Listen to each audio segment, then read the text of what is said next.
Ako si Princess Castro at narito ang mga napapanahong balita. Nitong kamakailan lang ay inilunsad ng Department of Tourism o DOT sa pakikipagtulungan ng City Government of San Juan ang San Juan Art Exhibit and Art Trail na magsusulong at magpapakita ng makulay na art scene at cultural heritage ng lungsod. Ang ribbon cutting ceremonies ay pinangunahan ni First Lady Liza Araneta Marcos, Tourism Secretary Cristina Frasco, PNP Chief General Benjamin Acorda Jr., NHCP Chairman Dr. Emmanuel Calairo at mga opisyal ng lungsod na pinamumunuan ni San Juan City Mayor Francis Zamora. Ang paglulunsad ng San Juan Art Exhibit at Art Trail ay naglalayong pagsamahin ang mga artist mula sa buong bansa at mga kalahok ng art gallery upang pasiglahin ang collaboration at networking sa loob ng lokal na komunidad ng sining.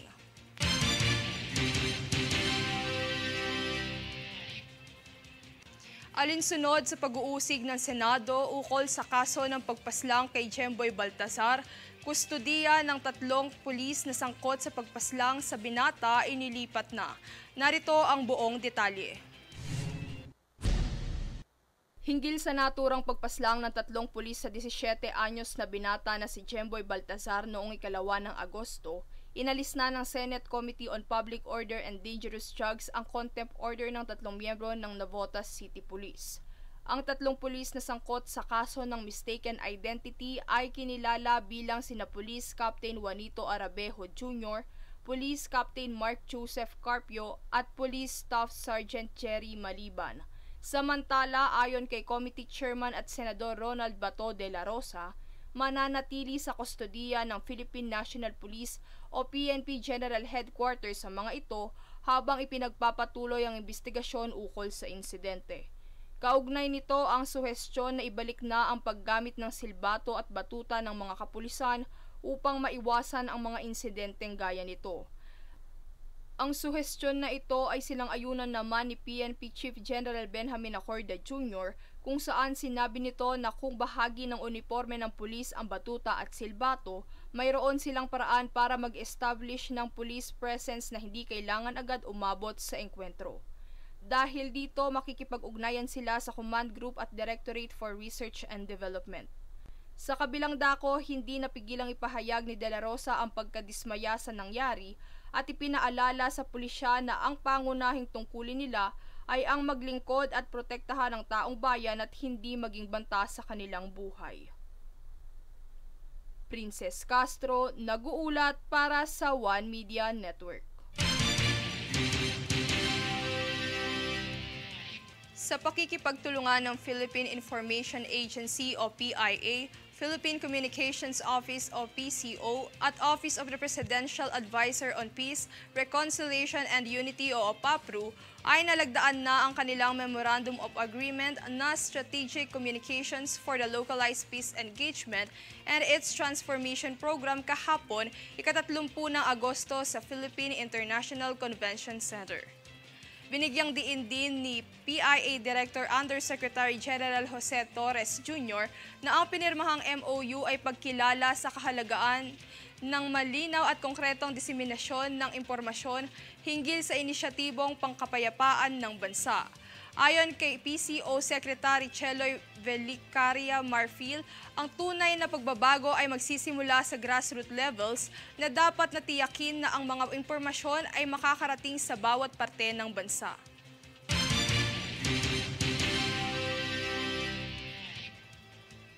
Kami ang boses ng pagbabago.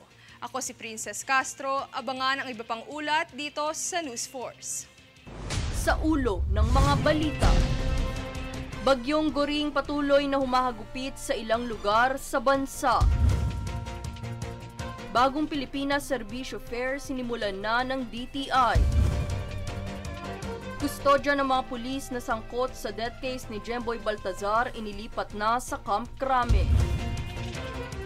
Karagdagan 5,009 teaching positions sa DepEd inaprubahan ng DBM. SSS binigyang linaw ang sistema sa membership contribution. Philippine Pole Vault Pride EJ Obiena muling lalahok sa kanyang lineup meets. patas at pantay na balita, komprehensibong ulat para sa pulso ng masa. Ito ang News Focus.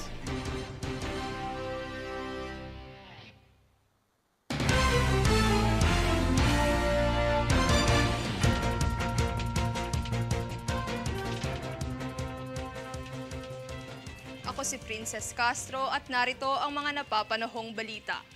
Inaprubahan na ni Department of Budget and Management o DBM Secretary Amenah Pangandaman ang dagdag na 5,000 non-teaching positions sa mga paaralan ng DepEd na siyang solusyon upang tiyakin na sapat ang manpower at masuportahan ang mga kaguruan upang makapag-focus sila sa pagtuturo. Ang 5,000 posisyon ay bubuin ng 3,500 Administrative Officer 2 upang mabawasan ang mga administratibong gawain ng mga guro. Habang 1,500 na Project Development Officer 1 naman para sa pagpapatupad ng mga programa, proyekto at aktibidad ng mga eskwelahan o ng DepEd Central Office. Ayon kay DBM Secretary Pangandaman, malaking tulong ito sa mga guro na mababawasan ang kanilang trabaho at makapag-focus sa pagbibigay ng dekalidad na pagtuturo.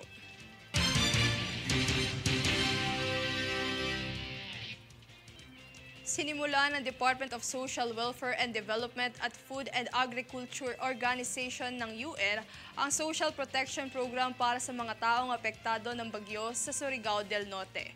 Narito si Jade Buhoy para sa detalye. Upang maihanda ang mga lokal sa Surigao del Norte bunsod ng mga kalamidad na dala ng bagyo, naglunsad ang Food and Agriculture Organization o FAO at Department of Social Welfare and Development ng programa para sa social protection ng komunidad. Ang nasabing programa ay ang Be Spared o Building Social Protection for Anticipatory Action and Response in Emergency and Disasters na naglalayong ihanda ang mga mamamayan bago ang kalamidad sa pamamagitan ng multi-purpose cash at livelihood protection nang mapaigting ang pamamaraan ng disaster management sa rehiyon. Ayon sa FAO at DSWD, ito ay nakatuon para sa mga maralitang miyembro ng lipunan dahil sa kanilang problemang tinatahak tuwing may unos. Jade Buhoy, nag-uulat para sa One Media Network.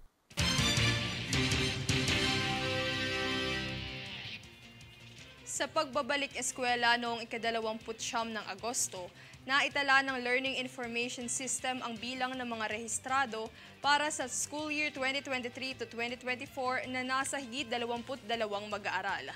Mayroong pinakamaraming bilang ang Calabarzon kung saan sumunod naman ang Central Luzon at NCR. Ayon naman sa DepEd, bukas na rin ang mga barangay, community learning center at mga pampublikong paaralan para sa pagpaparehistro ng mga ALS learners.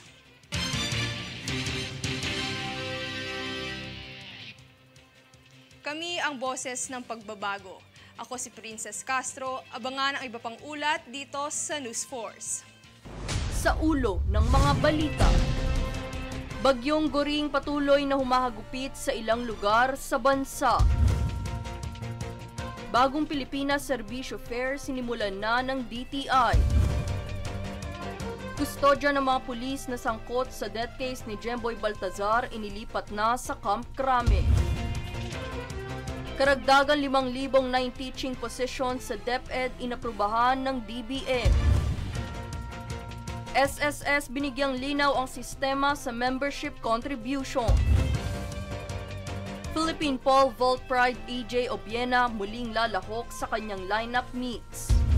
Patas at pantay na balita, komprehensibong ulat para sa pulso ng masa. Ito ang News Focus.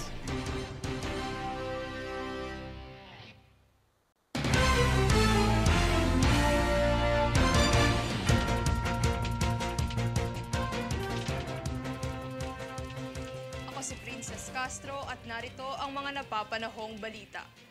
Bunsod ng epekto ng El Nino sa ilang mga komunidad, inilunsad ng Department of Social Welfare and Development o DSWD sa pamumuno ng Disaster Response Management Group ang pilot implementation ng Project Lawa o Local Adaptation to Water Access sa Davao de Oro ngayong araw.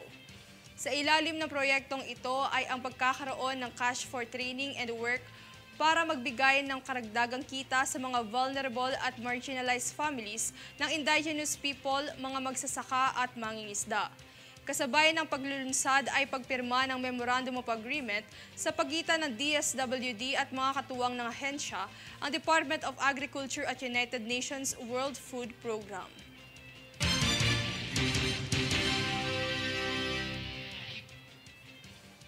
Kahapon, ika-30 ng Agosto taong kasalukuyan, sumailalim ang Department of Education o DepEd sa budget briefing para sa fiscal year 2024 sa Committee on Appropriations ng House of Representatives sa pangunguna ni Vice President and Education Secretary Sara Duterte. Inilatag ng DepEd ang National Expenditure Program o NEP level budget na nagkakahalaga ng higit 700 bilyong piso na siyang makatutulong sa pagpapatupad at pagsasagawa ng mga programa at proyekto tulad ng pagpapatayo ng mga school buildings, pagtugon sa learning loss, pagpapabilis ng serbisyo at iba pang inisyatiba sa ilalim ng matatag education agenda.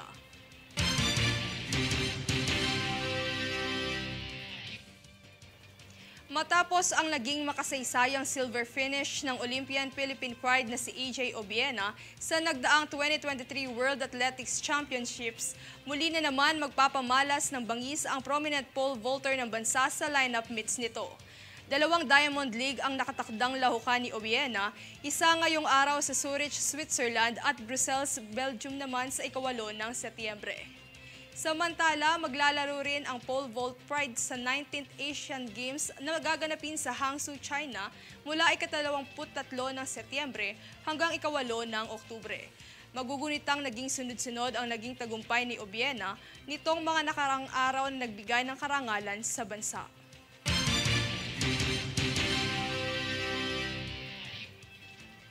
Kami ang boses ng pagbabago. Ako si Princess Castro, abangan ang iba pang ulat dito sa News Force. Sa ulo ng mga balita, Bagyong Goring patuloy na humahagupit sa ilang lugar sa bansa. Bagong Pilipinas Serbisyo Fair sinimulan na ng DTI. Kustodya ng mga pulis na sangkot sa death case ni Jemboy Baltazar inilipat na sa Camp Crame. Karagdagan 5,009 teaching positions sa DepEd inaprubahan ng DBM. SSS binigyang linaw ang sistema sa membership contribution. Philippine Pole Vault Pride AJ Obiena muling lalahok sa kanyang lineup meets. Patas at pantay na balita, komprehensibong ulat para sa pulso ng masa. Ito ang News Focus.